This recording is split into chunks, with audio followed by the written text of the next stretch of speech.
শীতকাল হোক বা গ্রীষ্মকাল যে কোনো সময় তোমরা এই রেসিপিটাকে বানিয়ে নিতে পারবে।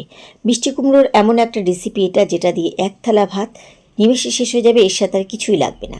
তো প্রথমে এখানে সেজন্য নিয়ে নিলাম এখানে মিষ্টি কুমড়ো, আর মিষ্টি কুমড়োগুলোকে একটু লম্বা লম্বা করে কেটে নিয়েছি। গ্যাস ওভেনে কড়াই বসিয়ে দিয়েছি, আর এর মধ্যে নিয়ে নিচ্ছি সাদা তেল। চাইলে তোমরা সর্ষের তেল দিয়ে এই রান্নাটা করতে পারো। তেল একটুখানি গরম হয়ে গেলে প্রথমে এর মধ্যে দিয়ে দিচ্ছি কিছু কলাই ডালের বড়ি। তোমরা যে কোনো ডালের বড়ি এখানে নিতে পারো। এবার বড়িগুলোকে প্রথমে লাল করে একটু কড়াভাবে কিন্তু আমাদের ভেজে নিতে হবে। আমি কম তেল দিয়ে ভাজছি, কারণ বড়ির তেল খুব টেনে নেয়। আর বড়িগুলোকে কিন্তু আমাদের এরকম লাল করে ভেজে তুলতে হবে। বড়িগুলো আমার ভাজা হয়ে গেছে, এই বড়িগুলোকে আমি তুলে নিচ্ছি। মোট কথা, বড়িগুলো যেন চাপ দিলে ভেঙে যায়, এভাবে আমাদেরকে বড়িগুলো ভাজতে হবে। তো বড়ি যেহেতু আমাদের পুরো তেল টেনে নিয়েছে, সেজন্য আমি এর মধ্যে আরও 1 চামচের মতন তেল অ্যাড করে দিচ্ছি।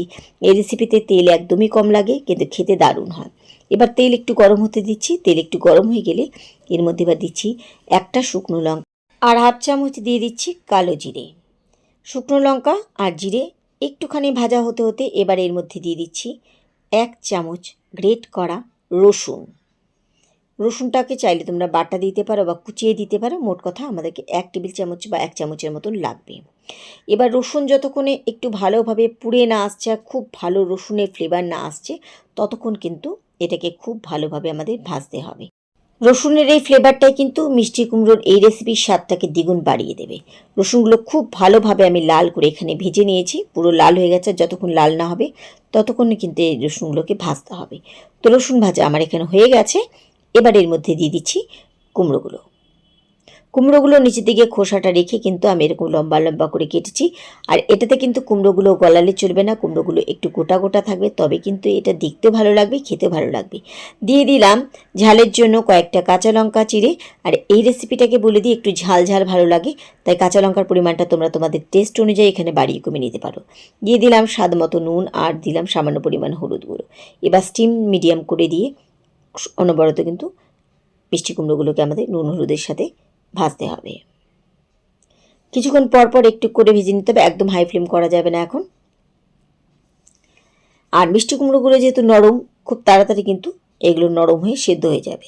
তাই স্পেশালি এই রেসিপিটা বানানোর জন্য কিন্তু মিষ্টি কুমড়োগুলোকে অবশ্যই একদম লম্বা লম্বা করে কাটবে। কিছুক্ষণ আমি এখানে মিষ্টি কুমড়োগুলোকে ভেজে নিয়েছি। এর মধ্যে কিছু মিষ্টি কুমড়োগুলো কিন্তু একটু নরম নরম হয়ে গেছে। আর একটু ভালোভাবে নরম করার জন্য এর মধ্যে কিন্তু সামান্য পরিমাণে জল ছিটিয়ে দিচ্ছি। আবারও মিষ্টি কুমড়োগুলোকে একটুখানি ভেজে নিচ্ছি। যতক্ষণে পুরো এই ভাজতে ভাজতে সেদ্ধ না হয়ে আসে, ততক্ষণে কিন্তু আমাদেরকে ভাজতে হবে। এবার দিয়ে দিচ্ছি সামান্য পরিমাণে এখানে চিনি, কারণ ঝাল, রসুনের ফ্লেভারটা থাকবে, নোনতা আর হালকা একটু মিষ্টিতে এটা দারুণ লাগে খেতে। তবু বলি, যারা মিষ্টিটা পছন্দ করো না তারা চিনিটাকে স্কিপ করে দেবে। তো এখানে কিন্তু ভাজার দরুন আমার মিষ্টি কুমড়োগুলো কিছুটা সেদ্ধ হয়ে গেছে, আর কিছু মিষ্টি কুমড়ো এখনও কিন্তু সেদ্ধ হয়নি। সেজন্য এই মিষ্টি কুমড়োগুলোকে আমাদের আরেকটু ভালোভাবে সেদ্ধ করতে হবে, তাই সামান্য পরিমাণে আমি এখানে জল দিয়ে দিলাম। জলের পরিমাণটা দেখলে বুঝতে পারছো, ঠিক এরকমভাবে কিন্তু জল দিতে হবে, যেন মিষ্টি কুমড়োর টুকরোগুলো গোটা গোটা থাকে, আবার সেদ্ধ হয়ে যায়।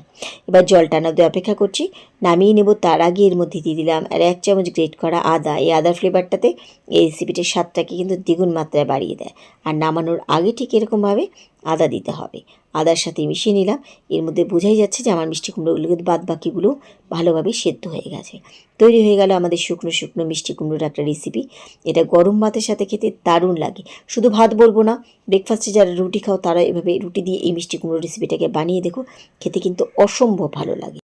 আচ্ছা, এবার নামিয়ে নেব। নামানোর আগে এর মধ্যে দিয়ে দিলাম বড়িগুলো। বড়িগুলো কিন্তু অবশ্যই এরকম ভেঙে গুঁড়ো গুঁড়ো করে দেবে, তাই বড়িগুলো ভাজার সময় একটু কড়া করে ভাজবে, তাতে একটু চাপ দেওয়াতে বড়িগুলো কিন্তু ভেঙে যাবে।